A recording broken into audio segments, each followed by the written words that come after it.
And now, the system should be telling us. Ah, damn it! Stubbed my toe. But yeah, system should be saying that we're live by now. And with that, welcome everybody to Gab Hominem. I'm the host here, Arc King, or that's my username. I am Andrew William, and this week we've actually got a couple more animators joining us for more perspective on the world of animation. The individuals in question being Phui Jing. Sorry, did I get that right? Phui Jing. Yeah, you got it right. Yep. Yeah, Phui Jing. And then our other guest tonight, as he would like to be known as BellvonArtsy, or Belvon or Belvin. Either works fine. Belvon, honestly, it's all good. All right. And yeah, like I said, they're both animators, and they've worked on, as I've been told, quite a few things together, actually. And I don't think I've done that kind of a collaboration focus yet so far, because I've had a couple of animators join me once before, but that took more of a whole, like, overall view of a production. And then the other week was, one single animator, and that gave, Morgan gave, I believe, her own perspective on that. But this time it's going to be a little interesting because you two have collaborated on things, and I've noticed that part of Phui's history in doing animation included the rise of the Teenage Mutant Ninja Turtles. Yeah, I did some studio work too. Yeah, and that was, if I'm not mistaken, wasn't that also a 2D thing, or is that a CG? It is a 2D It thing. is. A 2D thing for sure. All right, and how long ago was that? You mean when I start on Rider TMT?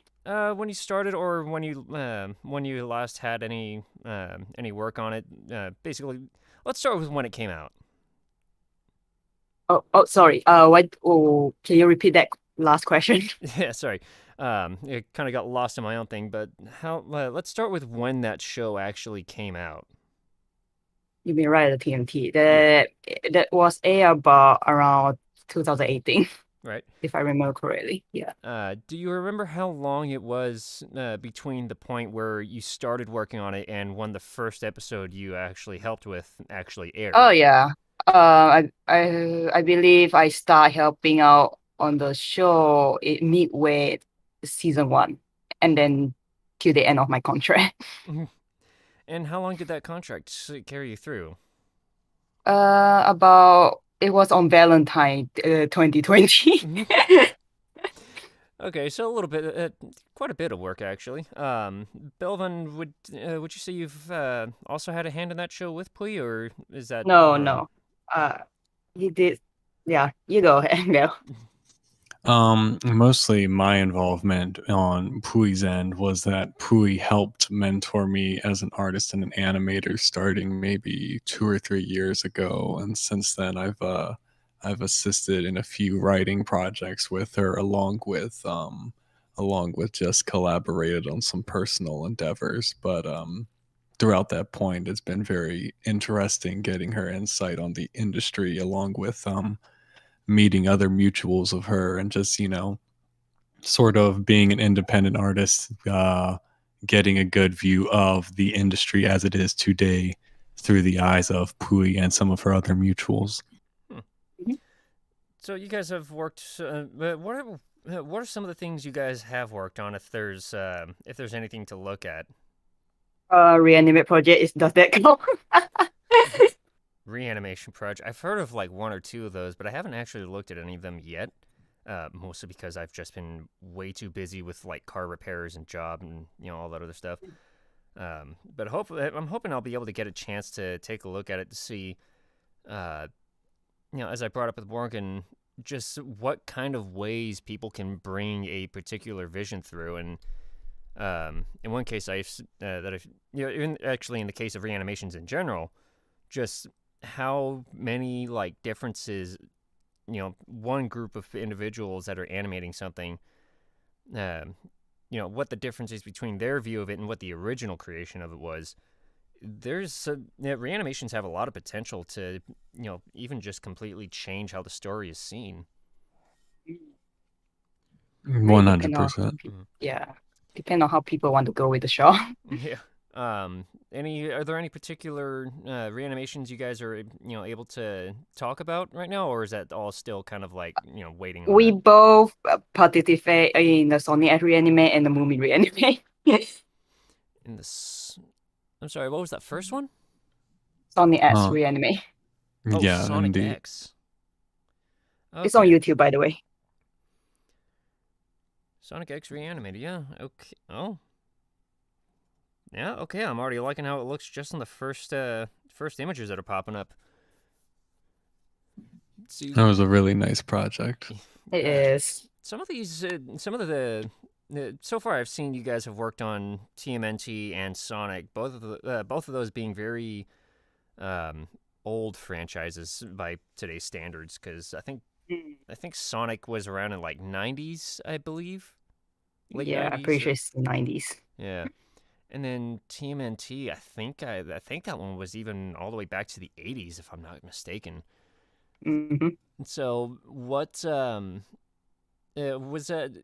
What was your first like introduction to being able to do projects or you know basically franchises that are basically just this iconic? Uh, uh, yeah, Initial yeah. Wait, thoughts. sorry, can you repeat that again? I kind How of did it? lost that. I'm sorry, I stumbled my own. Jesus Christ, my tongue will cooperate one of these days. Um, I was wanting to ask what it felt like for you guys when you started to work on things. Okay, I get Yeah. you. Bill, you want to go first with the Sonics and moving stuff? Sure. For me, my personal interest in it was back when I was still starting out in animation. Phui had recommended me towards trying to join Reanimates as a good introduction into collaborating with artists and following guidelines and sort of building a demo reel. And And also meeting new people. exactly, meeting new people, meeting mutuals in the industry. And as far as things like Sonic X, Moomin, these were childhood series for me, especially Sonic. I was a big Sega fan growing up, and it was really interesting when I joined because honestly, I had no clue that Sonic had the staying power that it did. Of course, any company will continue a franchise as long as they can and still make money, but it's really interesting seeing the amount of passionate people of all different eras, some to late teens like myself when I started, and some mid 30s, early 40s who, had really grown up fully with the franchise and were still interested in it, late 2019, 2018 timeframe. And it's just really cool to see the diverse amount of artists from horror to fantasy to cartoons to anime, what have you, all collaborate on the same endeavor together. That's got to be so much fun, actually, because It is. yeah, so many. When I became a fan of Has-Been, this was like February, March of 2020. I joined a community, and that kind of grew into me starting to follow the independent artist community overall, on Twitter at least, and from so many different styles, I should say, from so many different artists, it's been really fun to see where all these different imaginations go and just how many people can throw an idea at something that is, so collectively enjoyed. So seeing so many fans of something so old, that I can see how that must have been a really fun experience, just interacting with so many people that just reach across the ages of this one particular piece of media. 100%. Yeah. And especially with that, take something like Sonic is really cool because there's been so many reiterations of the character that you can really see, each creator really picks whichever their favorite interpretation of the cast is and gets to do that for their individual shot. So even though Sonic X is what, early 2000s, late 90s Sonic, you have people picking modern ones, people picking some of his old original designs, and so on and so forth. So it gives a range of freedom for the fans to express themselves in their shots. And same goes for Moomin with the 5 or 6 adaptations it's had over the years. You Oh my really God, yes. see each artist pick their favorite iteration of the characters and really pick what exactly they like about the story for their shot. It's a great early practice in building your own art style while also working in a more relaxed version of the corporate endeavors any animator needs to go through while working in a studio. Yeah, 100%. And also, I'm also the one who hosted the Yu-Gi-Oh! Reanimate, and that's how I get to meet a lot of very amazing people throughout across the country. And even till today, I'm still friend with a lot of people and still talk to them. And we are still making some good stuff in the animation industry, which is really well. So you've Phui, what was your earliest experience with TMNT up to the point where you actually got to work on, I guess, what You turned out to be an mean official show? you mean like my exposure to TMT? Yeah, let's start with when you first got exposed to it, and then Okay. I think I first got exposed to it when I was we have some TNT cartoon A on TV, but I wasn't really into it. And then my brother kind of bought a TNT PS2 game. We kind of play a while, but I eventually forgot about it. And then eventually, little did I know, I end up got hired to animate on the reboot show. so you've known about it for a while because PS2 was Yeah. back when I was just a small kid. So it definitely took some time, but you definitely got to work on something really fun. Oh yeah, it's fun, but I would say it's oh man, I still remember it's like one of the hardest job I ever done, but I learned a lot. Now, was it a hard job because it was something that was being done with a network, or is it something else about the project? If you have watched the show, every single and like every single movement, every single frame is 2D animation, like hand drawn 2D.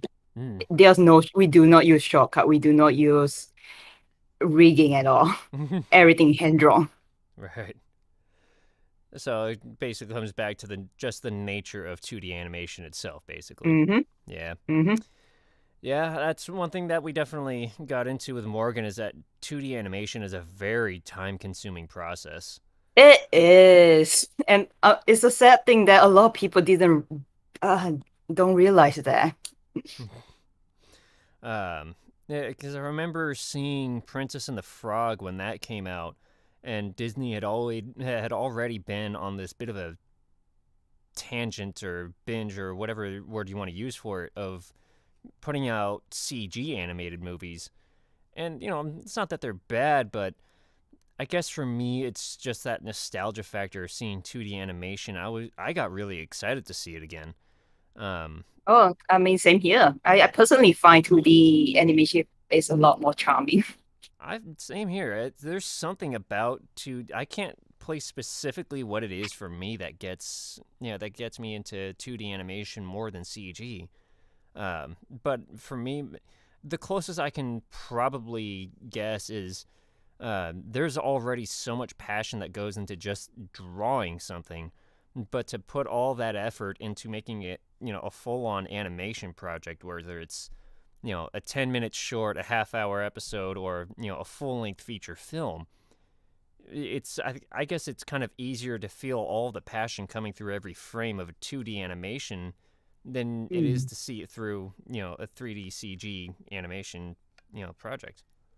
100%. With that, I would add to that by saying I feel a key reason why oftentimes CG has a rougher time trying to capture the same heart that traditional animation does is for most CG series, films, so on, the art department and the actual rigging animation department are not synced up properly. Take a lot of early DreamWorks series, Toy Story, Shrek, so on and so forth. They have traditional animators boarding, doing pencil tests and all this, and then they try to copy and follow that path. But 3D by nature is a very technical field. Same for 3D animation. So CG is held back by the middleman of We have a lot of code, we have a lot of finicky models, and we have very technical people running this. And technical people on one end, artists on the other. There's always going to be a bit of friction there. Versus in traditional animation, you have a department of artists all working in the same field, more or less, who are following one to maybe two or three people's vision. So it's a much smoother process as far as the mindset and the visuals and the inspiration being grabbed by those people. Absolutely. It's because I can always appreciate how much effort goes into just getting the technical parts of it, but especially when you get so many people involved, I can definitely agree with that.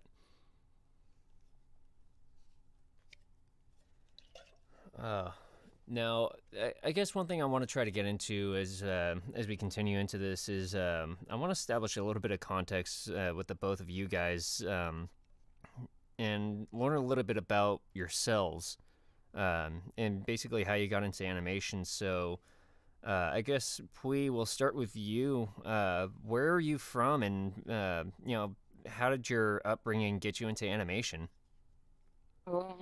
That is quite a story. So I'm from Malaysia.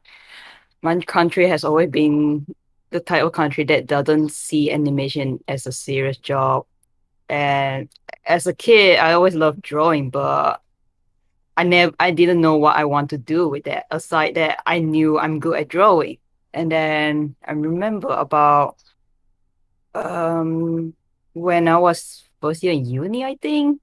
And then I was really like like basically I told my parent I want to go into something art related in the field when I was in uni. But my parents was like uh, they they are afraid of you know how parents are worried about their kid not able to have a stable job to feed themselves in the future. They really hope for me to take accounting instead. But I told them I won't be happy if I do a job that I'm not going to be happy for the rest of my life. So they allowed me to study a graphic design. That's the closest thing that related to art in my area, at least. So I went with that. And then I remember during the first year of uni class, I was really bored in the class. I just randomly browsed BellvonArtsy. And then I saw one of the cartoonist arts like instantly capture my attention, and that immediately got me go. Yes, I want to draw something like that, and that's kind of how I switched my anime style to cartoon style today. Then fast forward about years later, my class apparently had taught some Flash stuff. Well, and when I start using Flash, I was like, holy shit, I can actually animate stuff with this program. I can make things alive. And that moment pretty much was like, yes, I want to do animation. And that kind of sealed the deal for me. And then many years later, I was like, okay, I want to do more storytelling stuff. It's a funny story when I think about it. That's fair, because I know in like I guess nations like Japan definitely take animation seriously, but it's not exactly like the most like comfortable or reliable kind of situation to do animation for them. But then you have other places like the U.S. where Disney itself already has a bit of a history when it comes to animation and how they Yep. treat their people. Mhm. But then you look online, which is not exactly restricted by borders in most cases, at least. And there you see so many different things that people will do in many cases by themselves. So you definitely took the time on that to It's learn how to our be pure good at it. passion, yes. Yeah. When did you start going to school for animation or learning I graphic did not design? go to school for animation. I only went to graphic design and I Yeah. pretty much learned animation myself. And how long ago did you start doing that, the graphic design study? You mean how when I started that one? That was I think about 2011 to 2015-ish. Okay. Okay, yeah, that took a little bit of time. Was it? Did you start doing like animation and art right out of right out of uni? Right out of uni? Yeah, Yeah, I did. All right. And it was tough, but at least I would say the stuff I learned from graphic design taught a lot when I was handling Yu-Gi-Oh! Reanimate, like stuff Mhm. like how to composite video into one single video with special effect, that kind of stuff is super helpful when it comes to doing the animation production.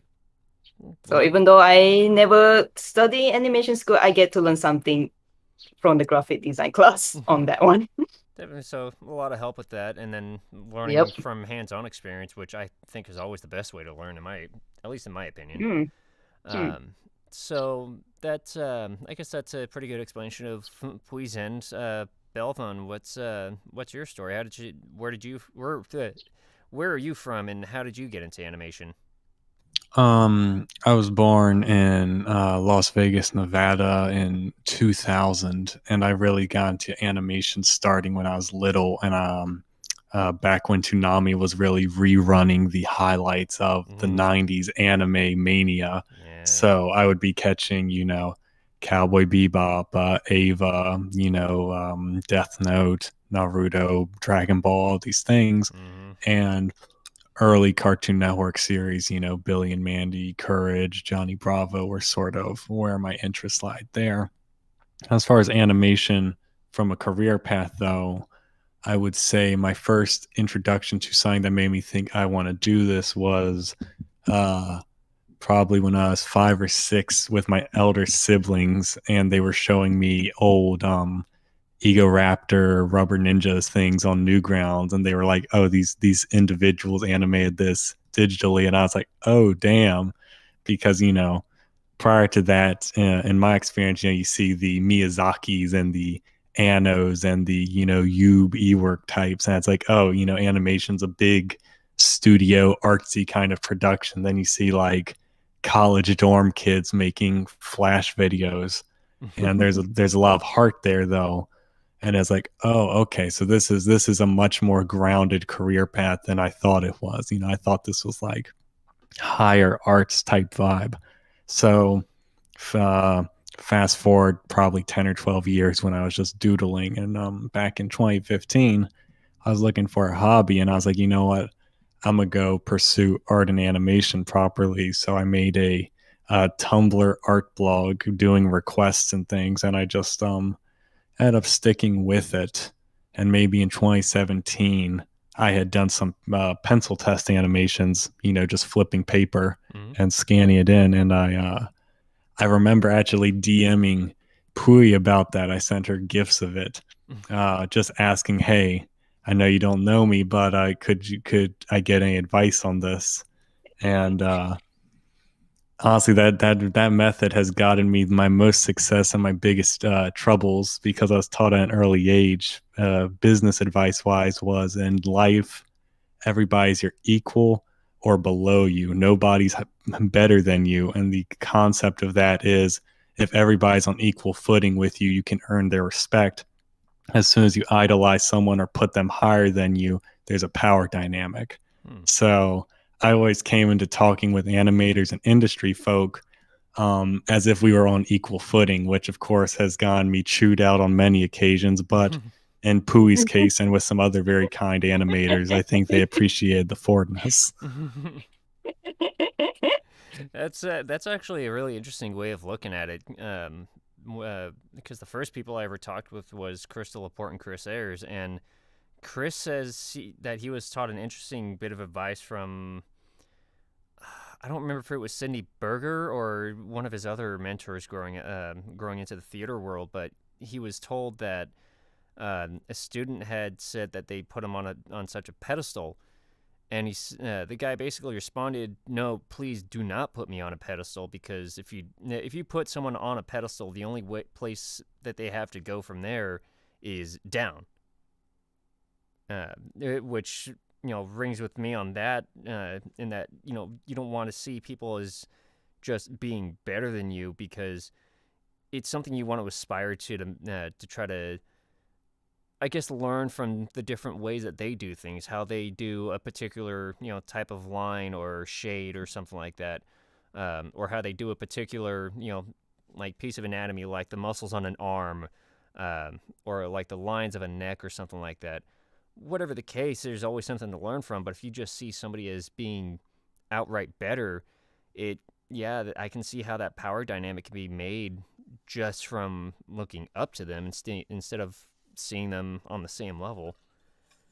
Absolutely. And in that exact mindset, going from the mentor to the student, the most mentors, most great artists in any field go with the mindset of their last work is their worst piece of media they've made.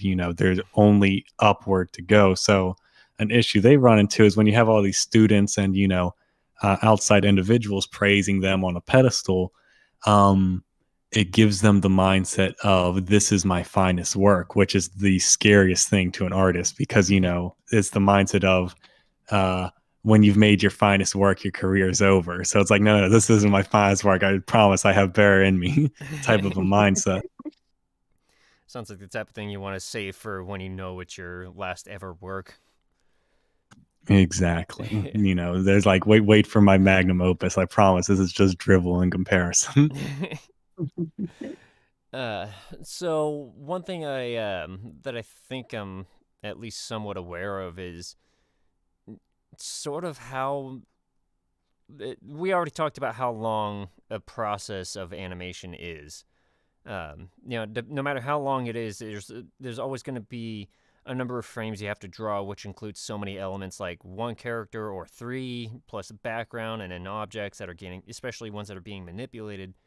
And you have to do all kinds of other things like, lighting and shading, all kinds of other stuff. So one thing I want to ask you guys is just how would you best describe in your own words just like the process of animation and then the feeling of seeing it, fully fleshed out afterward when you finally get to see it? Do you want to go for Bill? I have Sure. my word for that one. Sure. For me, I view animation as the never-ending process, as in from conception to boarding or pencil test or what have you. Animation, at least in my experience, is the most trial and error art form. The entire time redoing shots, redoing individual scenes, adjusting anatomy, trying to lip sync, trying to cue it to a proper frame rate of whatever you're doing. And then even after you're done with it and proud of it, you're only proud of it for maybe the 5 minutes you enjoy it. Yeah, And then exactly. afterwards, this is the worst thing I've ever seen. And you're just picking apart your own work. So it's always the next shot. It's like, all right, I'll do better the next shot. And then that's done. That's like, this is nice. Then the next shot, you're like, oh, my old work's terrible. It's a never-ending struggling. But I would say every time I finish something, I will most of the time I would say I will feel happy and proud of it. Now, is that something you guys feel, you're really happy to see that, it's an animation. I can see all the movements. I see what I did, and I feel really great about it. And then you start getting critical about it. Is that sort of the mindset of I guess not really sort of that self-destructive artist type of thing, but more just like the way you want to improve? I can do better, Yeah, I can do better than this. Yeah. Go ahead. Oh yeah. Oh, I'm just saying because what Bill mentioned about how critical we tend to think when animating stuff with the whole lip sync, making sure everything consistent stuff. That's pretty much exactly what happened when I single-handedly animate the entire show in the Puyo Tetris fan animation. That's the big struggle. Yeah, because when I started doing voice acting, I was kind of hesitant because I didn't really feel at the time that I was able to get out of that sort of like constant monotone that I had noticed for a while that I've been having. But, as I started trying to get into it and I started asking for feedback and I started listening, the big part of it was listening to myself. And that's always the hard part, at least in the voice acting end of it, because I know I'm not the only one. I've had some issues in just trying to tolerate my own voice after hearing it on a recording. But as I start trying to listen to it and I realize, wow, that sounds pretty flat. That sounds very monotone. Not interested at all. I should probably try something different. And having outside help on that is actually also very helpful. Because just going off of your own critique only does so much. Before you start to develop some pretty unhealthy habits when it comes to doing whatever you're doing, voice acting, animating, whatever the case. So how long would you guys say it took for you to start being, comfortable in your work to the point where you started, putting it out into the view of the public? At least on my end, I for me it was a case of blissful ignorance. I grew up I grew up homeschooled, and so a big part, at least on my father's end, was he always believed that any of his children should study the arts and everything as like a primary part of schooling. So I had been drawing since I was little.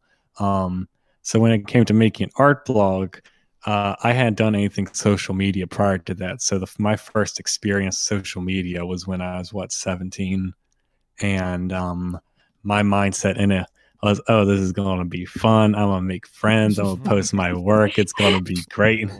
And honestly, for at least half of it, that was the case, because you meet some really sweet people who are just completely supportive of you embettering yourself. I look back at my work from then and it's like, oh, this is atrocious, but I was such a kid at heart. It was just like, this is my best, I'm happy with it. And me being critical on myself really came later, like in Reanimates, especially when most of my mutuals started becoming people in the industry. When you have a friend group that challenges you, or you're the quote unquote weakest link in skill level, on one hand there's the bad feeling of, oh, am I worthy of this? But on the other hand, it's no, this is positive, because I have so many skilled and talented people around me. It motivates me to be better. So Yes. What keeps me going is not if I'm happy with my work now. I always look back a year ago, because my work now I'm always going to be unsatisfied with. But I look back a year ago, I was like, oh, I hate this. At least I've improved from there. Yes, one step at a time. It's always good to look at improvement better than nothing. Right. And I like that idea of actually looking back a year rather than, a week ago. Because a week ago is already still so fresh in your mind, whereas a year ago, you can actually see where the progress has actually gone. Yeah. So I didn't think about doing that either. I mean, the voiceover thing, I've only been at it since August, September of last year, so I can probably look back like a month and see what kind of progress has been made. But I feel once I finally reach that 1 year point, there will actually be a lot to actually see. Wow, I've done a lot of improvement on that. So one interesting thing that I'm gonna circle back to, Belvon is from the United States, as he mentioned. He was born in Vegas, and Phui, you were born and raised in Malaysia. Yep. Real quick for you, Phui, before I get to the main question, have you actually been able to visit the U.S. before? I did. I think back in 2019 when I was invited to a project I was animating on.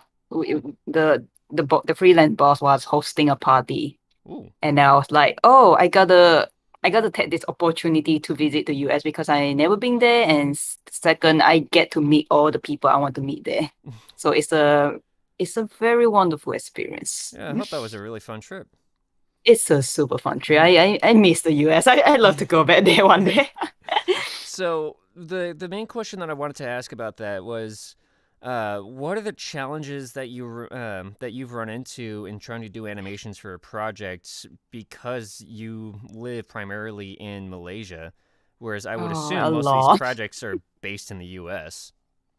Well, not entirely. Like, you have Riser TMT in Sydney. You have other animation project in the UK and Europe country. It's not solely just US. That's true. So yeah, I would say I'm pretty fortunate to be able to tackle on the international project like that because I know most case here the Malaysian people here they are very afraid of taking risks. Hmm. I'm one of the few people who took the risk and try to see if I can do it. But yeah, no, it's a very hard process. Like even when I'm trying to apply international studio, you have no idea how many rejection I got over the year. Like Mm. they always say, sorry, we are not in hiring international people. We're only hiring local people. But that still doesn't stop me. I still want to I still want to apply to studio like that. Oh man, if it has any indication, because with auditions for voice acting, one of the things that I have been told by a working professional is a good acceptance rate for an actual like paid professional is like 5 to 10% of all the auditions you ever turn in. So if the if all the applications you've put out, if that acceptance rate, if is any kind of indication, all I can really get, because animation and voiceover is so different, even though they're related. I can only get like the slightest like vague direction of where that feeling goes. But with animation, it's so much more of a time-consuming process that all the work you put into it, just for it to be rejected so many times, it probably feels a lot more. You probably feel a lot more of that impact. Oh yeah, you have no idea. But because I got so many rejection over the year, I kind of got used to it. It's like it's very normal to me at this Yeah. point. One of the I think it was Mick Lauer who started using the term for it, fire and forget, which is a term that I had known for a while, but it's one of those things that I kind of take as a core philosophy when I turn in anything. Is I know I'm not gonna have the greatest chance of getting accepted for this, so I'm just gonna turn it in and then wipe it from my memory and then be completely surprised when it Yep, eventually comes back exactly. like a month down the That line. happened. Yeah. Um, so with that, like, what would you say is probably the biggest challenge in terms of doing animation on an international level? Time zone definitely a thing Mhm. because oh man, like see, well, when I was working for the Flying Bug production on the Rider TM Monkey Kid, at least that one is no trouble for me because our time zone is pretty close. But when I was working for a studio in Ireland, oh man, that time zone is like it's kind of different. So it's like I need to properly schedule my time to do work for them. Time It, zone definitely number one. yeah, that's got to be a huge one because like, um, with Malaysia and Belvon, where at least where his time zone is, it's complete like just swap AM PM for you two. It's very easy. Whereas, Yeah, it's like 12 hour apart if yeah, I remember. really easy. Because Phui is just 12 hours ahead. Yep. So where it's like, okay, it's midnight here, so it's noon for her on the net, on Mm-hmm. technically on that same day at that point. But in terms of something like when I was working with you guys to coordinate this, I had to do a lot of calculations, kind of stuff because Yep. I'm still when it comes to getting that 12-hour difference, that's really easy to do. Whereas in my case in California, time zones are a little bit different with a 24-hour day instead of things like 10, 20 hours, something like that. It can be really confusing. And then, that's just doing the math and the coordination. Precisely. Never mind just how like inconvenient it can be for one person or the other, depending on what the situation is, whether it's like you know, a, a production crew meeting or whatever whatever it might be. Because of the time zone, I have to meet the studio meeting too. Unfortunately. Do you find yourself being more of a nocturnal type of person rather than being up during the day like everyone else, or are you still? I'm definitely not the nocturnal person because I prioritize sleep Hmm. a lot. Like I see a lot of young people these days keep saying stuff like, "Oh, sleep is for the weak" and stuff. I I have a big disagreement on that because I believe with enough sleep you get to have more energy and creativity to do your work. Right. And not to mention it's a lot healthier. Yeah. Excuse me. All right. So I guess I can see how, I definitely know how big of a challenge it is to coordinate things based on time zones, because I've talked with people who were in the UK, and that was quite a challenge. Definitely. Yeah. So I guess I'll start coming back to other things for both of you is like what are some particularly like strong learning experiences for the both of you when it comes to art or animation? You want to go first, Belle? I need to think on this one. Yeah. Sure. For me, I think it was probably three separate instances. The earliest one was back when I was still drawing with like Prismacolor pencils and Crayola crayons, 10, 12. And I was drawing these OCs and everything. And I was like, everyone will be good at art. And my elder brother of 5 years said, look, you want me to critique your work? I'm like, sure. He's like, your anatomy's bad. I'm like, oh, but exactly. It's just like but he was like, hey, start studying. So my earliest experience with that was I was given, Andrew Loomis's books of scene drawing and anatomy, and I was given Bern Hogarth's dynamic anatomy. Good example between the two, because those are just names for a lot of folk, is Hogarth is more graphic novel anime, imagine JoJo, Batman, Hogarth. And for Loomis, imagine like Norman Rockwell, classical painterly sort of scene setting and anatomy. And so you practice that for a while. It's like, that's fun. But then when I started when I started with the blog and all that later, the biggest thing that I then ran into was coloring. I used to do nothing but pen and ink, black and white work. And all of a sudden people are like, well, we want colors. And I'm like, I don't do colors. So there was like a 3-year period of me screwing around with colors. Funny enough, that's why I get complimented the most on now, which I'm like, I really didn't practice for this. Stop complimenting me. But the hardest lesson was overbooking myself. As you talk about the fire forget kind of mindset. I did that with zines, and I did that with Reanimates. It was just I apply for it and I shoot it off, and I completely forget about it. I just, the next day I'm drinking my coffee like nothing ever happened. And the issue was most of them were rejections. That's fine. Still, I forget about it.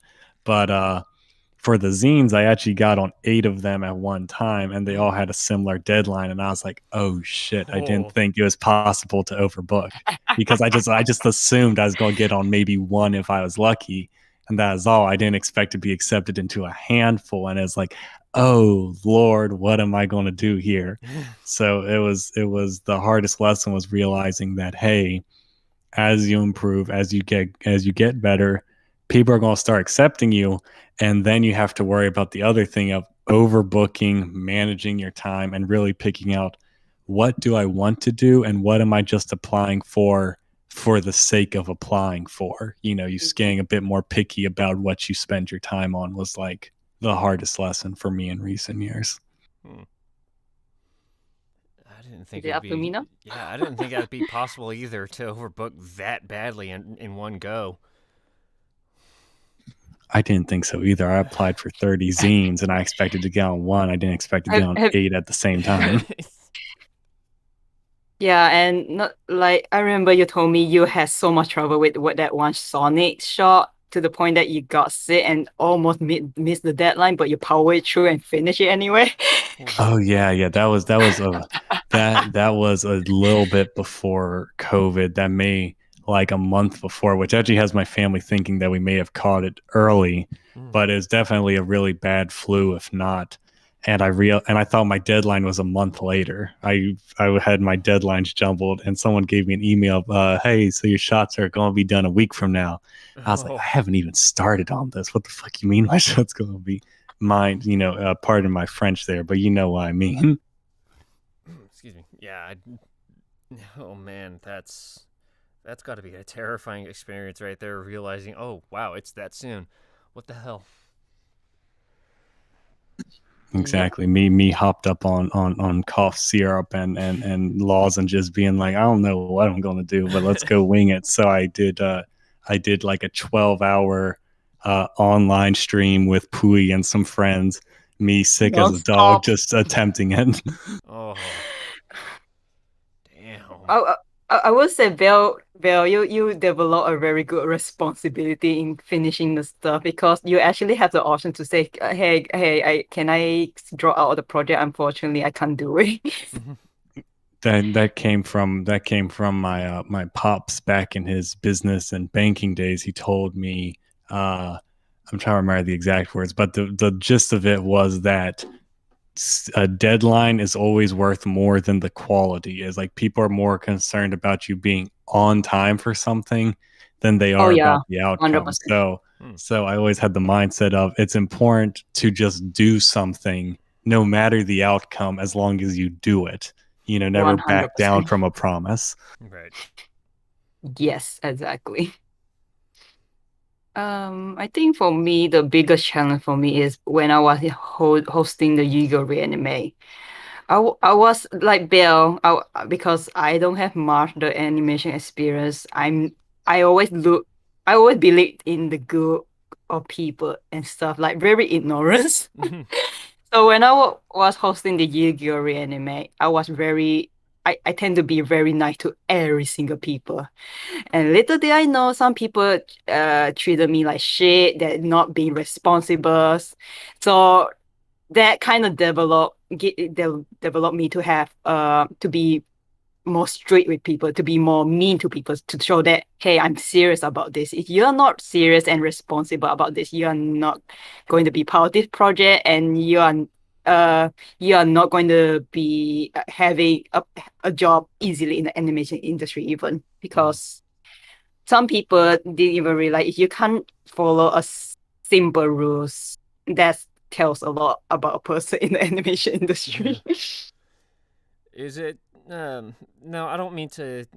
Like, I'm not saying this as like some means of pushing some stereotype, but one thing that I think a lot of people would associate, at least in part with Malaysia, is staying on the job, always meeting your responsibilities and your promises. Is that something that's like a commonplace thing in Malaysian culture? Is just staying on what you promised to do, or is there something else?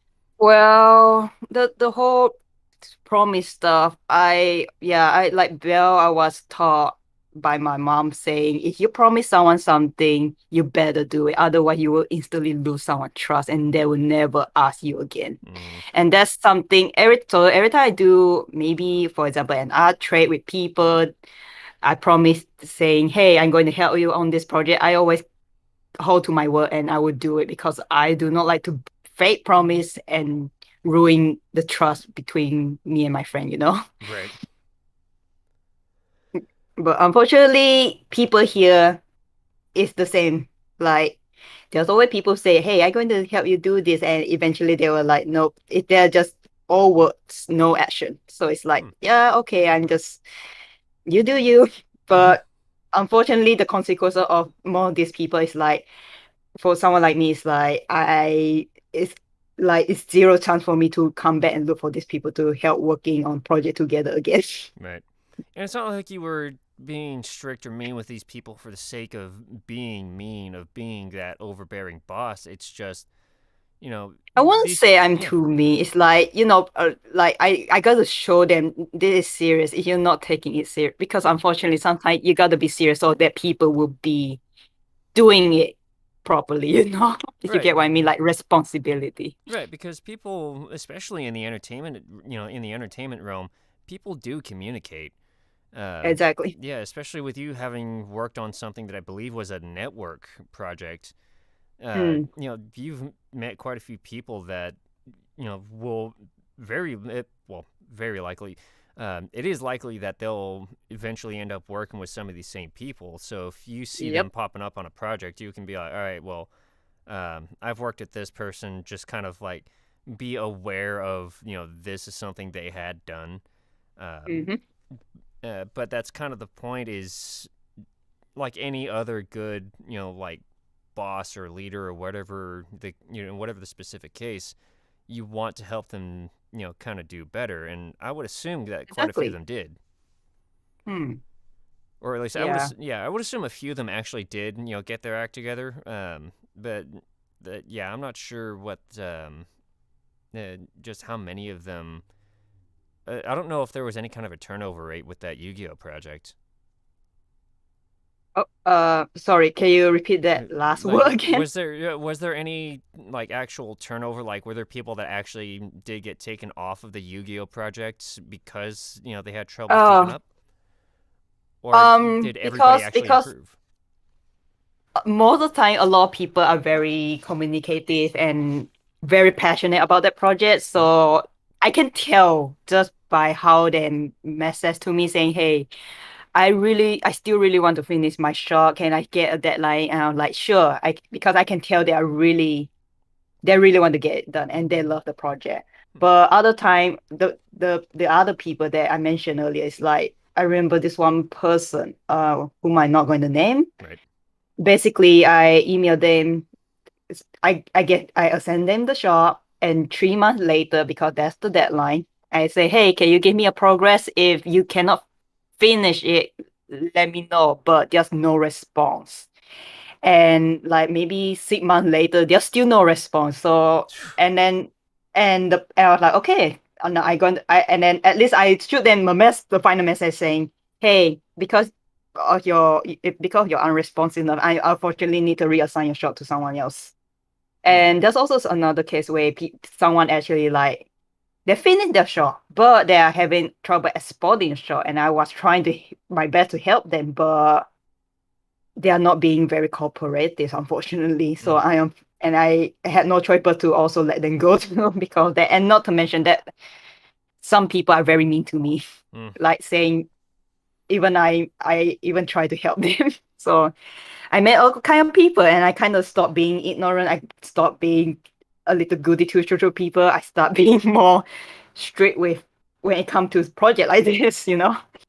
Yeah, I can see how that's kind of a thing you can that kind of an easy trap to fall into, is just being kind of naive, I guess, about Hmm. how a project, how you might expect a project to play out, and then suddenly you're dealing with people who just don't want to cooperate, don't want to communicate. For me, it's the communication part that really Exactly. gets to me. It's super important communication. I can't stress that enough. It's Yeah. not just the Jigo reanimate, other job and project. I experienced a lot of miscommunication. Yeah, and it's like for me, it's very kind of like I guess uplifting. It's for me, it's good to hear from Belvin's view that his dad was not only you know encouraging him to get into the arts, but also encouraging him to stay on his responsibilities, on his promises, which a deadline basically is a promise, and it's It is. yeah, stay on top of it is um, not only good for your reputation for one thing, but um, I guess in some cases, like when he pulled off the marathon of trying to get a shot done for Sonic X, just powering right through that and getting it done, you've overcome a greater challenge than you thought you would have to deal with. And when you get to that other side, it feels so like, um, I think I'm missing the word for this one. Um, I don't know about fulfilling, maybe. Yeah. It's a very fulfilling, and it's a very relieving feeling. Yeah. It's kind of like, because I'll be honest, the shot that I had to do that for, I'm not happy with it at all. But the key part though, and the person running it told me that as well, which is they're more happy that I stuck on the deadline, because funny enough, I did that on the deadline. I actually had it to them on the day it was I had to turn it in. But they ended up extending the deadline by 2 weeks because so many people were late. But their point was they would make note of the fact that I wasn't late. So it's more of the being responsible and them, and having the was the term here, having it restated to you, the importance and the how much it means to your employer that you were responsible on your end when so many people are not responsible or do have deadline shifts, so on and so forth. Right. Right, because people, like we already said, people communicate in the entertainment realm. And, if you happen to find yourself working on a project for, that person in the future, they already know, hey, this guy is on top of the job. We can rely on him. This goes the same for any job, whether it's voice acting, animating, or even something not even entertainment, like, for myself working in manufacturing, or somebody's working in retail, food service, whatever the case. Just being able to stay on the job and getting it done on time is very important. Like, you can always improve on the quality of the work, as we always do throughout life. But, I guess for me, staying on that responsibility of being on time every time is basically one of the big, main, important things, because time is always something that we can't get back. It's one of those few things that that is just, once it's gone, it's gone. You can't get those like last 10 seconds back on whatever the thing might be. And that's what I'm always so like self-conscious about, is potentially wasting somebody's time when they could be working on something like that. And, coordinating something like this, I want to make sure it's at a time that's convenient for them. It's not getting in the way of anything, and, especially not in the way of anything important. So it's always good to be able to stay on those responsibilities and being able to, just get the job done, because the quality of the work can always improve later on. As I'm sure Belvon has, at least since that project, since that shot was turned in, I'm sure he's made a lot of incredible progress since then. Oh, absolutely. If I would say after getting over the flu and everything, my very first thought looking at it was, my immediate feeling was disgust, anger, and then I have a long way to go, and that was a big motivator for me to just keep working on animation. It's always important. There's the saying that when met with trouble or issue, to look at it as a good moment, not a bad moment. Right. And there's always a lesson to be learned from any failure and any bit of struggle that comes in life. So I try to take a lot of things with that mindset. Yeah.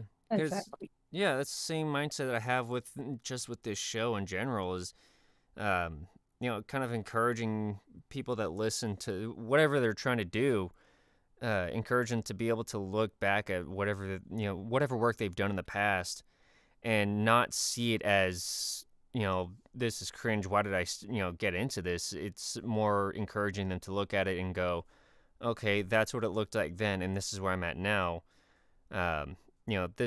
I feel great about how much progress I've made up to this point. Now, these are the parts where I'm going to start focusing on to do even better next time, so that they can come back again at that same point a year later and go, okay, now I've done this a lot better. Now these are a couple more things I want to work on. And, as you said before, it's a never-ending process. Improving is a lifetime process, and it's why I usually say, never expect perfection. Perfection is impossible. You can always just do your best.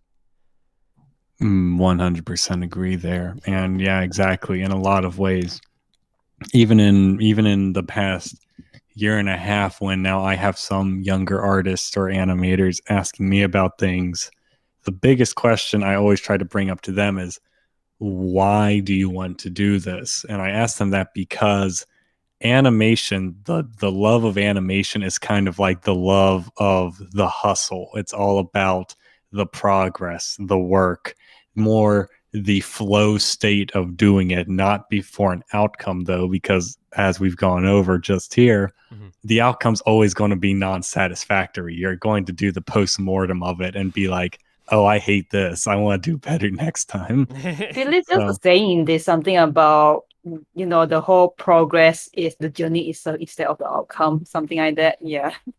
Exactly. Life is a journey and the journey Yes. itself is home. Right. Mhm. So what kind of things has animation helped you guys in regards to kind of maybe not specifically your personal lives, but anything else in life outside of animation? Where has animation helped you improve in other things outside of animation? On my end, I would say it's helped me reinforce a schedule and a bit of pride in my work. Prior to animation and the art community in general, I'd say I was a pretty sluggish, laissez-faire type of a kid. It's like, hey, I'll do it at some point. What's it matter? And being around these really professional, dedicated artists, it gave me a moment of reflection of, oh, I'm not being, cool and laid back. I'm being a bum. It's like I gotta button up a bit here.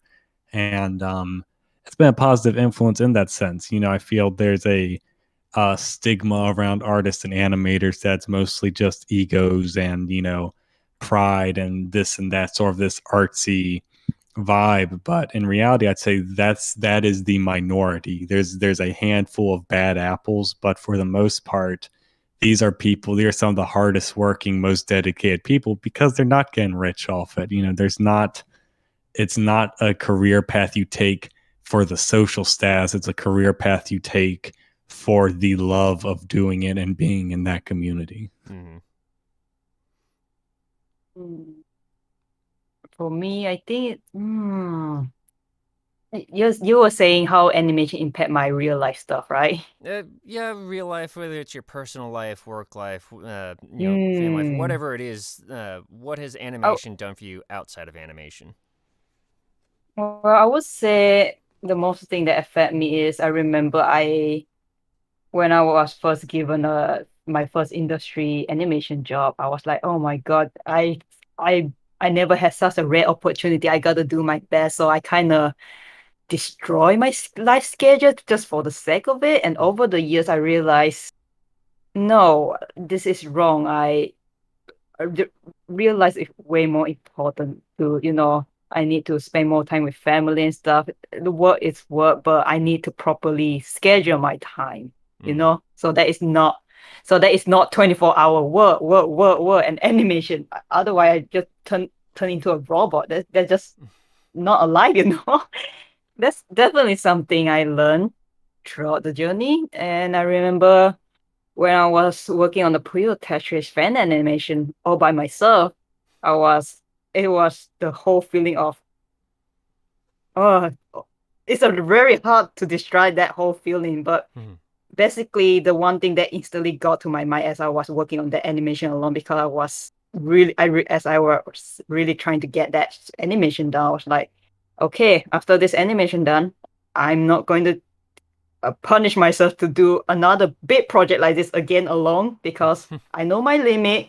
The next time I want to do another project like this, I will hire someone to work together with me, because it's just not fun and it's not alive, if you just constantly just do animation 24 hours. Right. Yeah, you gotta understand your own limits. Like Exactly. Yeah. Exactly. Like after that project, I was like, okay, I understand my limit. I know I cannot do this stuff. I know I can do this, but ultimately, I cannot do another project like this again. One a single army. Right. I need teamwork. I need people to work together to me. Yeah.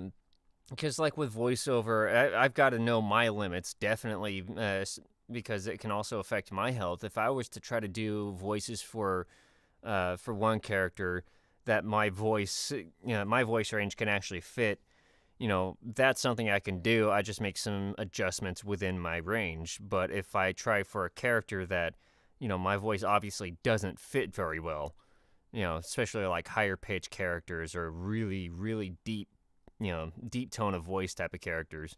If I were to try to force myself into those types of voices, I could very well completely damage my voice, which is not good for a voice actor. And I don't remember if it was on my show or another one, but Chris Ayers, who I mentioned before, he said he had a friend who used to sing in opera, and he kept pushing his voice beyond his limits, but he just kept using some like throat numbing like spray or something like that. But because he wasn't paying attention to his body, saying this is beyond our limits, it basically destroyed his voice, and he can't sing opera anymore. No. Yeah. I'm sorry to hear. Yeah, it's nobody I know. It was somebody Chris knew. But it's still it's super important to know your limit and take care of yourself. Don't overwork yourself. Yeah, and that's the important part about it. It's like I hear so much about artists and animators having completely fucked up, sleep schedules going on.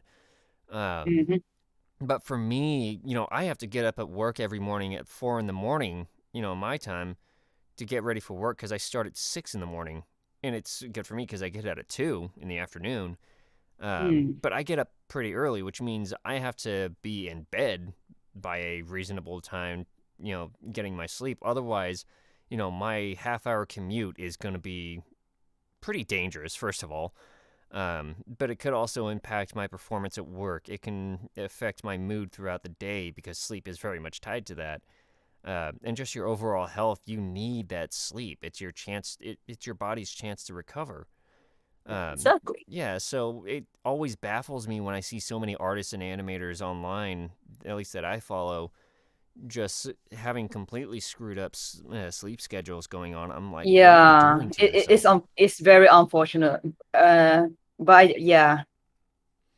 every time I see my friends dish their sleep, I was like, dude, you gotta sleep because I'm very serious. I want everyone to have a healthy sleep schedule and being more healthier, having more healthier life. Yeah. Do you think our personal health is something we take for granted, at least in some cases? Bill, okay, will you take it for me on this one because I couldn't understand well on the take it for granted. Take it for granted means, is it something that is it a commodity that people feel they will always have, even if it's something that's very tangible and can disappear at any moment? So basically he's asking, do you think it's something that you take lightly or you don't pay enough attention to, sort of in that scope? I guess it really depends on the people. What do you think, Bill?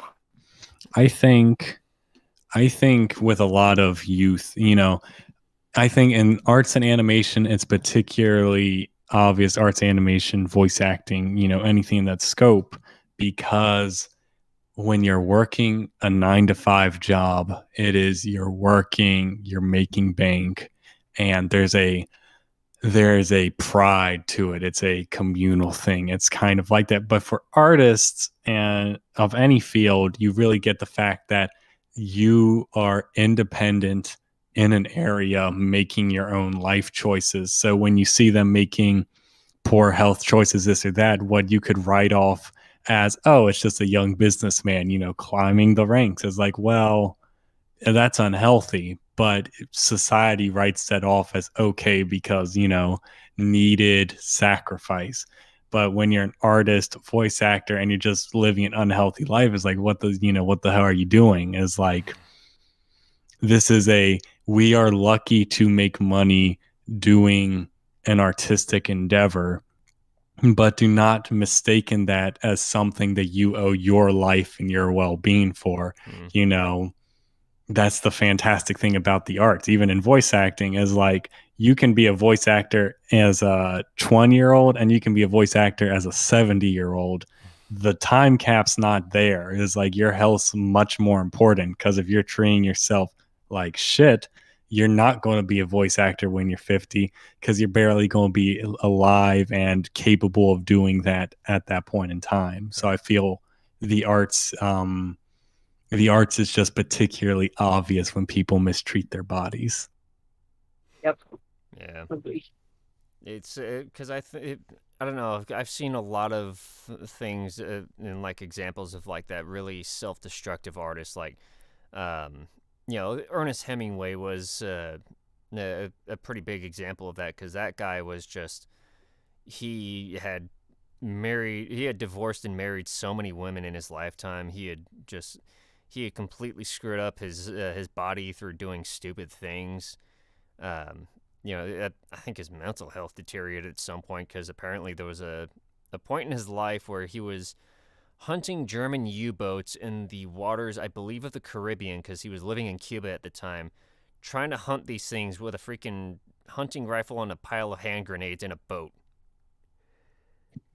Yeah. And I'm like, what the hell is this?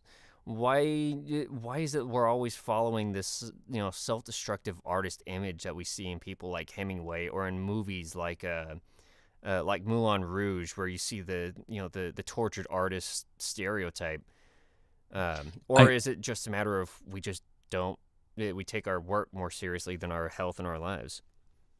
I think in that a key thing with the tortured and starving artist, it is the arts inherently are a very sheltered path in life. It's a stagnant thing, and by stagnant I mean most careers in life have you moving around, traveling, doing things. Art is one of the few career paths where you can remain in one place, almost frozen in time, doing it.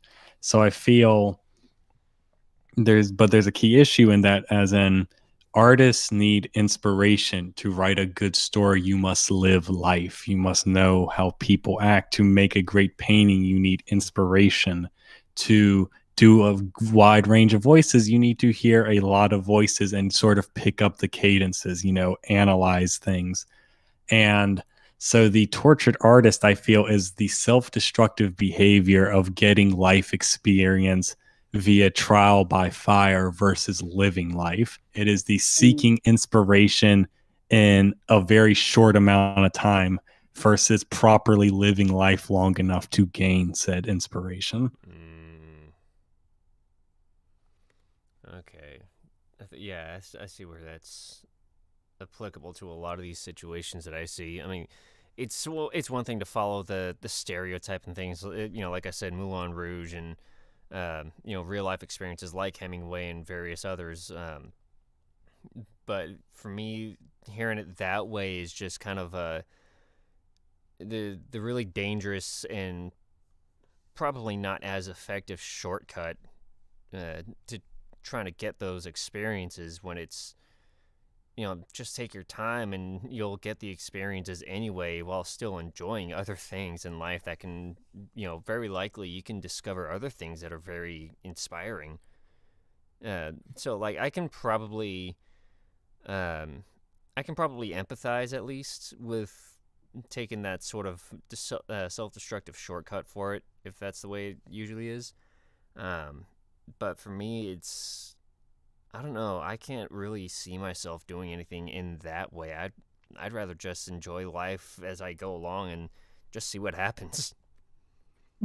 100%. And to that exact point, it's interesting because especially go into the Hemingway era, go into the Bukowski era, there's a big concept of the arts are a young man's game. It is the concept of a good artist doesn't live long. They sort of the live fast, die young mindset. Mm-hmm. And with that, it's sort of the vibe of when you become old, you're an old man, you're jaded, you're no longer an artist man, quote unquote. So you get these people who live these very eccentric bohemian lifestyles because they think, oh, I need to put 30 years life experience into about 5 years, and I'm going to figure out how to do that. When go back further, take a haiku poet, take someone like Basho in the mountains of Japan, living to be an old man and a fisherman, Mm-hmm. considered to be one of the greatest poets in all of Japanese history. But he had the exact opposite mindset. It is poetry is something that happens in the moment in times of peace. When your mind is in chaos, a good poem's never going to come. So he would travel the forest, travel the mountains, travel the rivers of Japan and in the moment of doing something is when he'd write a haiku. And you see that's the exact opposite mindset to the sort of Western youth equals art, age equals jadedness sort of mindset of the 20th century. Mm-hmm. Yeah, I'm gonna have to look into that one because as much as I've actually looked into like Japanese culture and such, I had not actually run into that one yet. Always more things to learn. But yeah, that's an interesting take on it. Because between all these different cultures, there's always so many different viewpoints on it that we don't expect. But that's it's always something that blows you away because you're so used to you're so used to one particular type of lifestyle or one particular type of culture that you don't exactly expect another culture to view things in a completely different way. Like myself, the most I know about Malaysia is, correct me if I'm wrong here. I think I think the one city that it's known for the most is Singapore. No, that's Singapore is not Malaysia. Okay, yeah, that's why I thought I was being mistaken.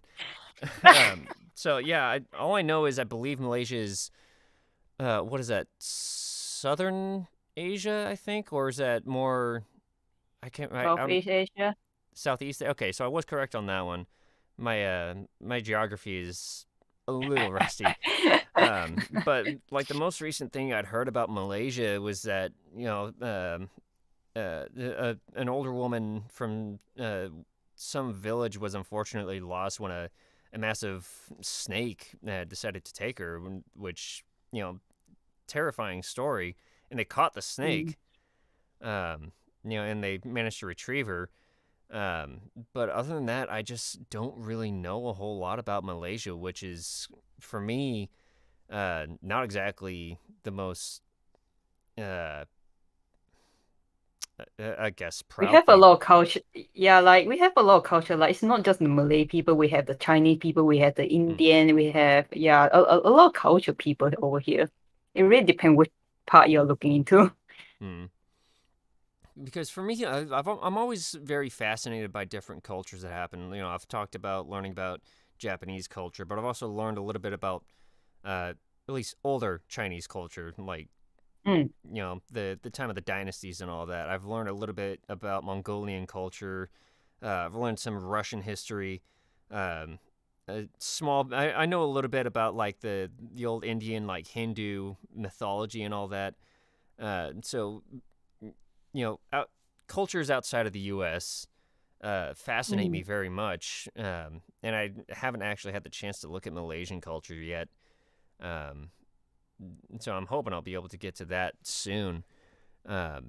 But for me, I'm kind of curious as to just kind of like what a daily life in Malaysia looks like. At least for you, since you're an animator, and that's kind of a, I guess the way you made it sound is not exactly a common thing for people in Malaysia to have a career in Oh the arts. yeah, because I remember as a kid, I love cartoon and I get bullied for that.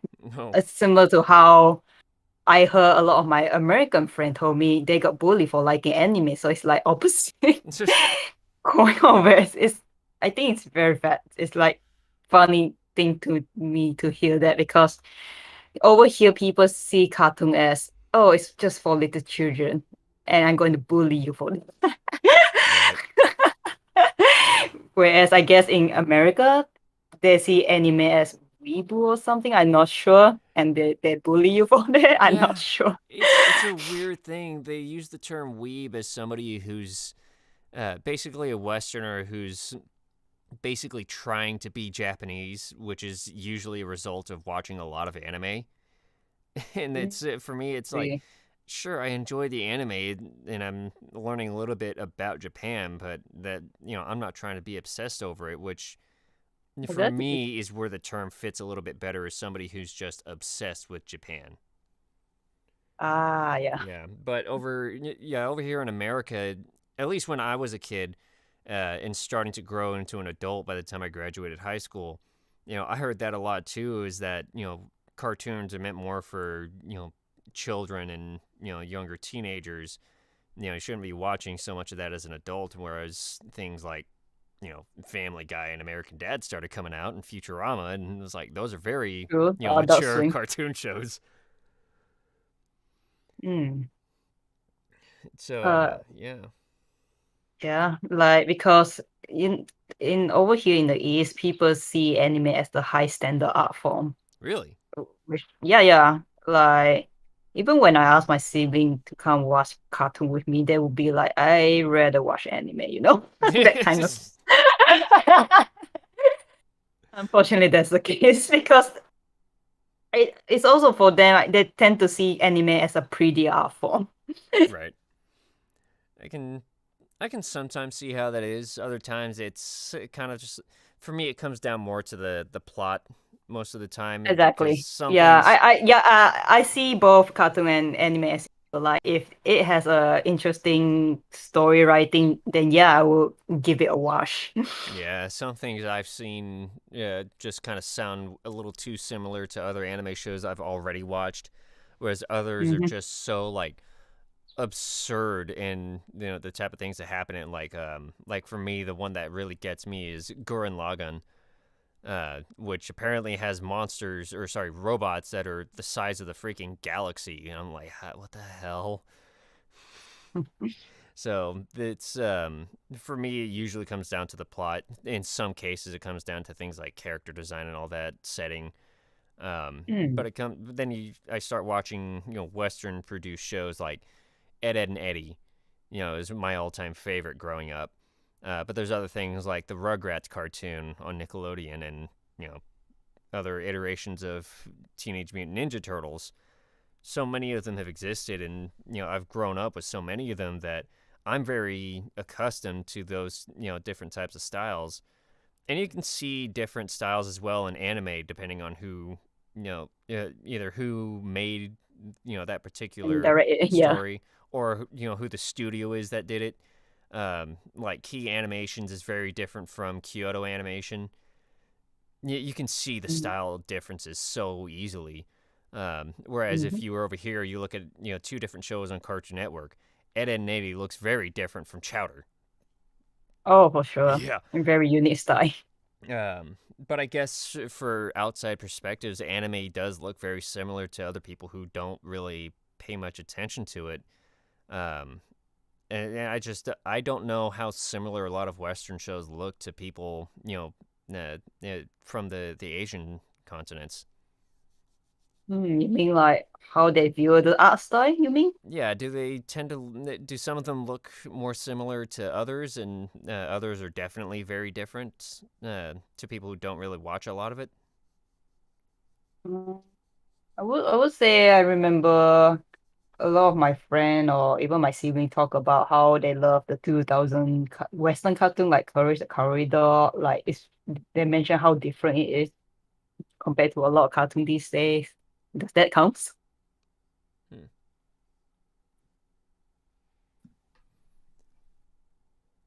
Uh, okay, I'm sorry. I think I lost myself on that one. Can you repeat that one more time? Oh, I'm just saying, like I remember my sibling mentioned how 2000 cartoon tend to have a very unique art style, like Hmm. like what you said, Chowder, Flapjack, Courage, those stuff. Right. Very unique and different art style. So I guess some of them can look very different, but I think I can I see. th- Yeah. I think a good middle ground there is also in the fact that while most anime is not original work, it's, adaptations of different manga and comics and what have you. So more often than not, they're playing copycat. They're trying to mimic the original writer and artist's work to the best of their ability, versus a lot of Western animation. You do get same facey if you go back into the Hanna-Barbera 2010 era, into the classic Disney. And yes, exactly. You get post 2010 with Adventure Time and Regular Show, and it's, ooh, we can animate this well on a budget, and its art style simple. That became the format. You look at, say, let's take the Steven Universe pilot. Steven Universe pilot had a lot of detail, had a lot of interesting character design, but into actual production, it mimics somewhere in between a almost Chowder meets Adventure Time simplistic fundamental shape style.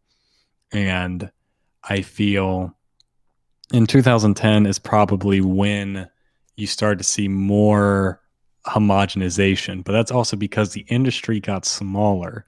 It was a handful of creators who are making the majority of the work being aired, versus back in the 90s and early 2000s, you had a lot of independent artists. You had you had the HG Greenblatt with Chowder, with Harvey Beaks. Later on, you have the JG Quintels doing working on Flapjack, and then working on Regular Show. Pendleton Ward's been on a handful of productions. Point being, you had a wider range of art styles, because in Western cartoons, the creator decides the art style mostly. It gets pinned down, but it's a unique art style. Versus in anime, they're banking off of what sells well and what the original creator of the manga had. And as far as manga is concerned, each genre has an art style. So if you're seeing a shoujo series, you'll see similarities between Card Capturers to Sailor Moon to XYZ, so on and so forth. Right. And I feel that's where the homogenization comes from, and where Western cartoons at times can feel more unique. It's just because there's no middleman, versus anime studios, which are oftentimes needing to play second or third banana in the process of a story being told. Yeah, because I think I remember somebody once said that that anime is usually made from a manga, or I think the other word is like doujinshi or something like that, for like an independently made manga comic book or something. They said that anime is usually made as like a marketing vehicle for something, like for example, the one that probably most people recognize is Pokemon. Yeah, I'm pretty sure it was the game that came out first before the show ever came around. And that's basically because the show kind of helps to market the game. And so many other situations like that are the same way. I believe Trigun is another similar situation where the manga came out first and somebody wanted to make that well known, so they made the anime for that. Whereas, in the West, like things like Teenage Mutant Ninja Turtles, there were toys made off of the show. It's the complete opposite direction. Yep. Same thing, I believe, was for He-Man. In regards to some things, they are literally completely backwards in how they work with things, at least in terms of the process. So, watching anime is very fun, and I think it might be interesting to see more from hearing more from people who get to actually work on the anime itself. But as for things that we get to see, at least in the Western world, like Rise of the Teenage Mutant Ninja Turtles, things like Steven Universe, Hazbin Hotel, Flapjack and Ed, Edd n Eddy, as some of my earliest memories go back to Dexter's Lab and Johnny Bravo. So many of those, they are very unique, sort of because of the people that got to work on them. But then you consider what other things come in before or after, as we discussed with anime, the games or the manga will come out first and then the anime, or when we come back to the West with things like Ed and Eddie, or rather, um, TMNT, we see the toys after the fact. But after seeing the show, we already have such a clear idea of what's been going on with the show, and then we can start, letting our imagination shoot off of that. So I guess either way you look at it, there's always a chance to let that imagination grow and come out in its own way, whether you're making your own manga or anime, or you're making your own cartoon and start making merchandise off of that. There's always chances to let that imagination come out and manifest in various ways. Absolutely. And that is, you had mentioned things like Pokemon and other things. That is a clear example, as in it's in as far as Japanese animation, for the most part, it is third or fourth on the list of things that get adapted. Sometimes you have a manga get a video game before it gets an anime, so on and so forth, because I wouldn't call it mass produced, but it's much more saturated there, which means they're looking for hits. Mm-hmm. So unlike in Western animation where, we'll run a pilot and we'll make an original series and we'll see how, the viewings are. In Japan, when you have a season of 40 shows coming out any given year, there's the real level of, okay, we're not going to take that risk. We're going to adapt a already successful series into an animation or into a video game, that, versus, in the West, take something like Ed and Eddie or Courage the Cowardly Dog. It's like, well, I did a pilot with 3 of my buddies in a garage and we start pitching to studios, and that's how this comes about. It's like, it's more frivolous and a bit more fun, and that's where the heart comes from, versus an anime. Sometimes when you see an anime that's like, feels a bit production-y, a bit corporate, it's like, well, it kind of is. It's like, this is what, the 5th iteration of this series. They're following form. They're not here to ruin something that they have a strong fandom who will tear them apart over it. It's play it safe versus play it experimental in that case. Right. I think being able to experiment with different ideas is always an amazing thing. Although when it comes to the fandoms of anything, really, I guess you really just kind of have to. I don't really want to say just accept that there's going to be problem elements there, but understand it and do your best anyway. Because in the end, when you're making art or you're making an animation, or in my case, you're doing a voice for some particular character or whatever, it comes down to letting your imagination contribute to getting this story out in some way, and that's one of the things that I always look forward to when I see anything when it comes to things like fan art or something. Just how many different ways somebody can show a particular character or a particular scene, and it's always really fun to see it all. So, it's seeing all that when I hear people talking about having to deal with the fans when they put something out, all I can really think is, well, it kind of is for the fans, but at the same time, it's just it's a way to let the imagination work, and I enjoy seeing that, and I decide to put more priority on seeing the vision, seeing the imagination, than I do on the fan response. But at some point, I know I'll have to start to find a compromise there, and kind of understand, well, the fans are kind of looking for something that catches their attention, and that can vary wildly depending on the fans. Absolutely. And oftentimes, the compromise is figuring out what fans do you want. It's basically, because fandoms, as you had mentioned, they have a lot of variety and a lot of people looking for different things. You have some fringe, ship artists on one end, and you have people that like pretty close to the canon. And Yep. it's about, are you pandering to the friendship artist? Are you pandering to the kids or teenagers who are watching the show who just want to see what you have to make? And you see that with different series, you know. I feel in any creative endeavor, pandering is not bad. It's about pandering to what your group is, though. I feel the issue comes in when you see a creator compromising because they are pandering to an audience that they fundamentally do not agree with. It is find your niche, find your flock, and make something that you want to see. Don't make something that everybody else wants to see. You know, it's a bit of a give and take, and you'll get fan response, positive and negative, after the fact. But always be truthful. The Stick to second you the make gun.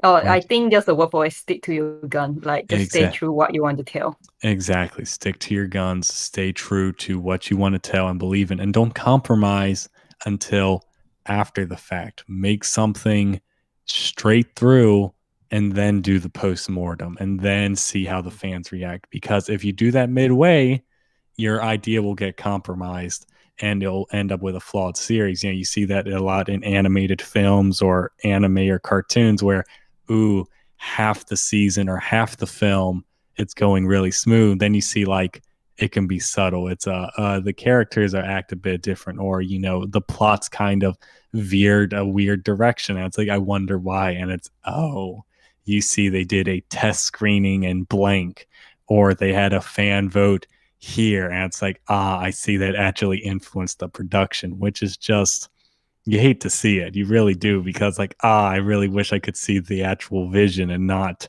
an outside influenced product. You know, adjust after the fact. Don't adjust while you're doing it.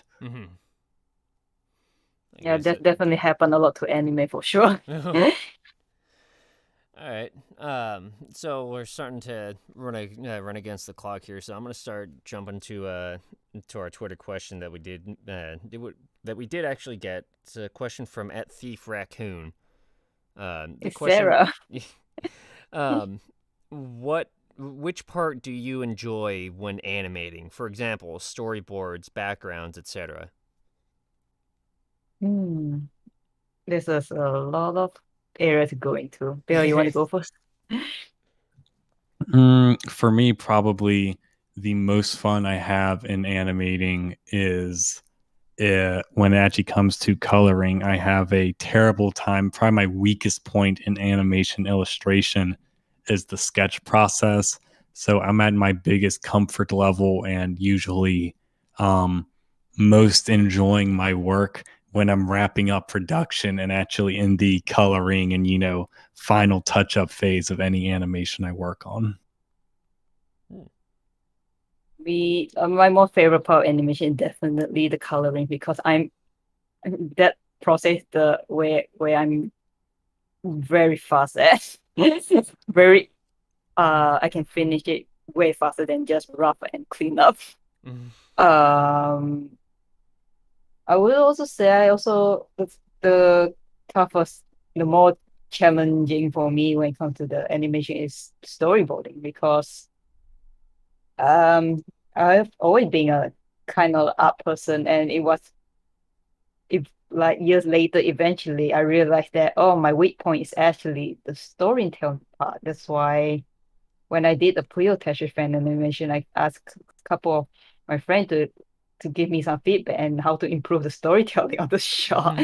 And from there I have a lot of fun with it and learn how to proper tell a story just by staging the shot, like dynamic shot, close-up shot, that kind of stuff. It's really, really cool. So And yeah, and last thing is character acting is definitely my favorite part of the animation too. All right. So if we get more questions in before we close up, I'll get them thrown in. But otherwise, is there any? I guess from overall in your time animating, what do you think is the biggest thing you guys have actually learned from animating? What is um uh, oh man, I'm having a hard time finding the words for this one. um I guess a way to word this is, how much do you think you guys have learned uh about animation and about yourselves in your time since you started animating? Hmm. I would say the biggest crossover point on my end, as far as personal growth and an animation, was the harsh reality of you cannot come into anything with an ego or a preconceived notion. You know, you have, it's not, a lot of people have gratitude or so on and so forth to those who act humble, but I'd say it's almost a necessity in animation. Because of the constant learning curve of it, you really need to come in with the mindset of, I don't know a damn thing. Mhm. Please teach me. Don't come in like, oh, I know what I'm doing. This is going to be great. Hands off. I'm a crush this, because confidence is good, but have confidence once you have the experience. My biggest piece of advice I'd give to any artist is just check your ego at the door. Come in wanting to 100%. learn, come in wanting to practice, and you'll get the best results that way. For sure. Mm-hmm. Guess And what about you, Pui? basically, you're asking what advice I would give. Is that what you're asking, right? Well, advice is usually the last thing I ask if you guys have any you want to share. But for right now, the main question is, what do you think is the biggest takeaway that you got from animation since you started? Whether it applies to your time doing animation or if it just applies to life in general. I was gonna say my similar to Velvon too, because that's a very important thing to keep in check with the ego and stuff in the industry. And not to mention, no one would like to work with people like that. Yeah.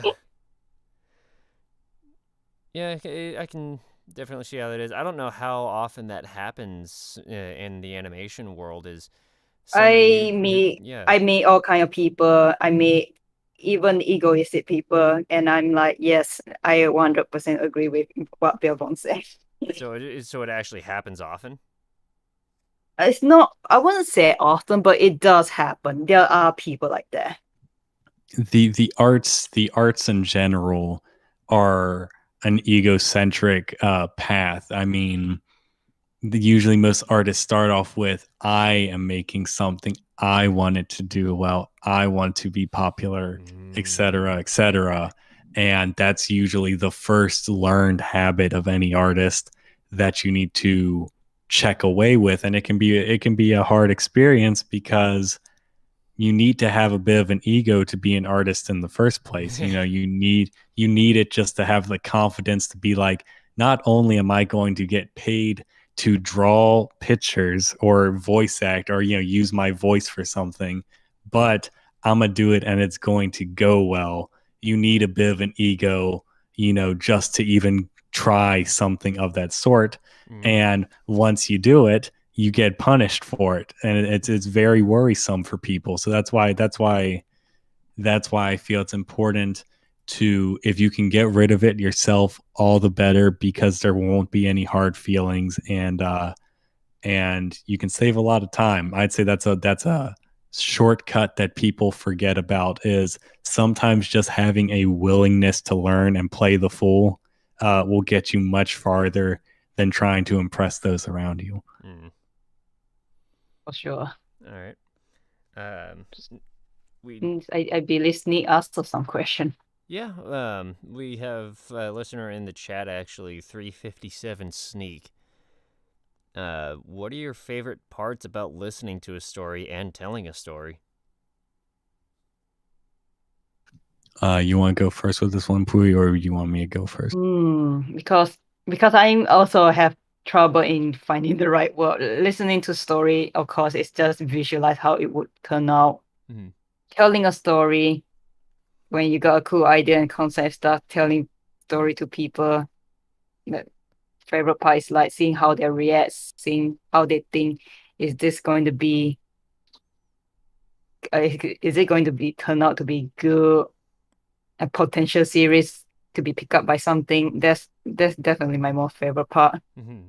And definitely telling a good story, like what came out of that story, like why the characters appear in this story, what moral outcome come out of it, what's the dynamic between them. That's my favorite part of it when telling that kind of story. Mm-hmm.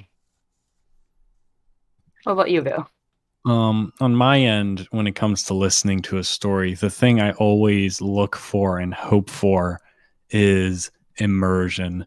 Basically, for me, the selling point of a story when I know I'm satisfied is when I feel like I'm in a conversation with someone, when I feel like there's not a barrier, when I'm watching a show or reading a book, and that middle point of transfer of knowledge starts vanishing. That's the peak of it, when you're really invested in something. And as far as my favorite part in trying to tell a story, it is the aspect of figuring out what you want to teach somebody. A good Yes. story is you give something to the person who's seeing it, hearing it, what have you. So it's the joy of cherry picking your morals. What do you want to hopefully leave your audience with that they didn't come in having?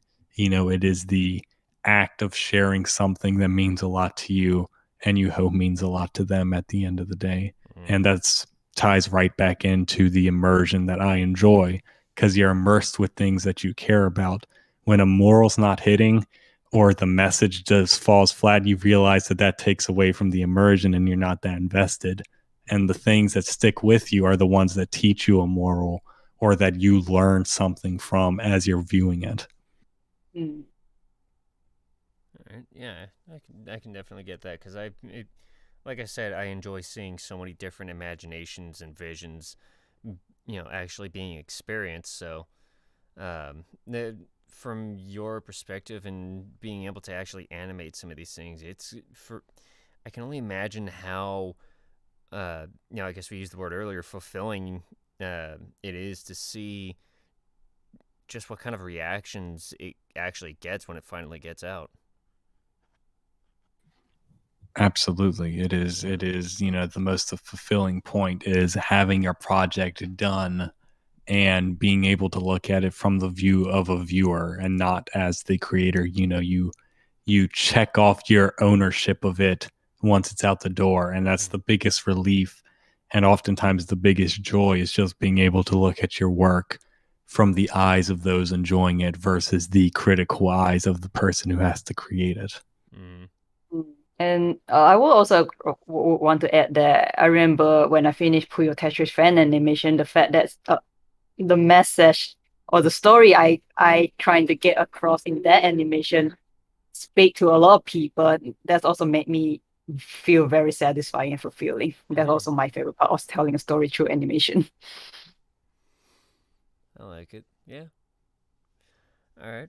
Well, with the last 10 minutes on, I guess I'll get to the last thing that I usually ask is, do you guys have any advice that you'd like to share with people who are listening now or will listen later? Is there anything you want people to know about animation or about life in general?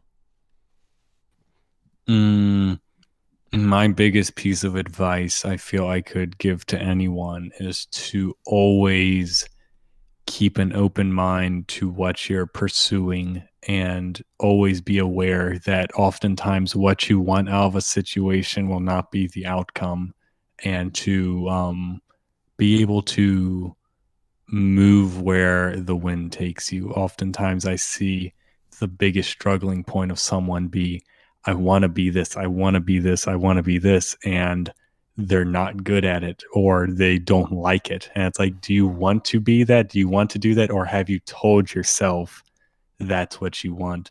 And it's because they're not keeping an open mind to their surroundings. They're so they're looking so close to something that they're not getting the bigger picture.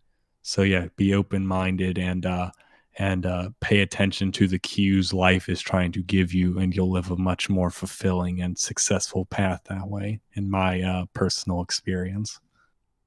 All right. For me, definitely be communicative. You got to talk to people if something come out, because that will definitely destroy not only production but also the relationship you have between people if you're not even communicating with others. I will also say grounded to reality, like brace yourself for the possible consequences, because I personally have seen people kind of stick to something a little too hard and think they will forever work in that one production, but the sad truth is you're not going to be working in that thing forever. And definitely please take care of your health. Don't overwork yourself. Absolutely. Absolutely, yeah. Just it's it's not going to do you good in the long run when you're sick. I can attest to this part from personal experience too. Not getting enough sleep, trust me, it's a miserable feeling when you got to get things done and you're trying to just get through the rest of the day once it's done. It's terrible. So Yep. I guess with that, we're probably going to be ready to close out now. Thank you both for taking the time to join me on this one tonight. Thank you for having us. Thank you so much for inviting us on. It was a pleasure. Absolutely. Wonderful pleasure to be able to talk with you both. So with that being said, this channel is always open for people to come in to learn about whatever parts of entertainment you want to learn about, whether it's voice acting, animation, directing, YouTube, Twitch, all kinds of other stuff. So definitely keep your eyes open on the Gab Hominem Twitter for updates on future guests that are going to be coming in. We've also got previous interviews still up as videos, as well as this one will remain as a video for you to come back and watch again if you want, or to share with other people you think might have something to learn from this. And then if you guys can, please also follow our artists on Twitter. Both of their Twitters are linked in the description. And beyond that, I just keep learning, everybody. That's the whole point of this channel, is for you to all learn from the previous experiences of other people that have worked in those places. So keep learning, everybody. We'll be happy to see you guys all next time on Gab Hominem. What the hell? We'll be happy to see you all in Gab Hominem next time. You guys will have a wonderful night.